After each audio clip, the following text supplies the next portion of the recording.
शयनं पद्मनाभं सुरेशं विश्वाधारं गगनसदृशं मेघवर्णं शुभाङ्गं लक्ष्मीकान्तं कमलनयनं योगिविद्यानगम्यम् वन्दे विष्णुं भवभयहरं सर्वलोकैकनाथं शान्ताकारं भुजगशयनं पद्मनाभं सुरेशं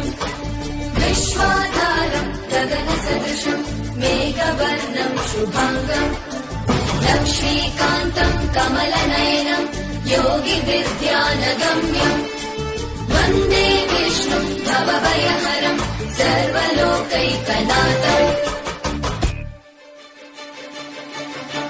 त्रैलोक्यपूजितः श्रीमान् सदा विजय वर्धन शान्ति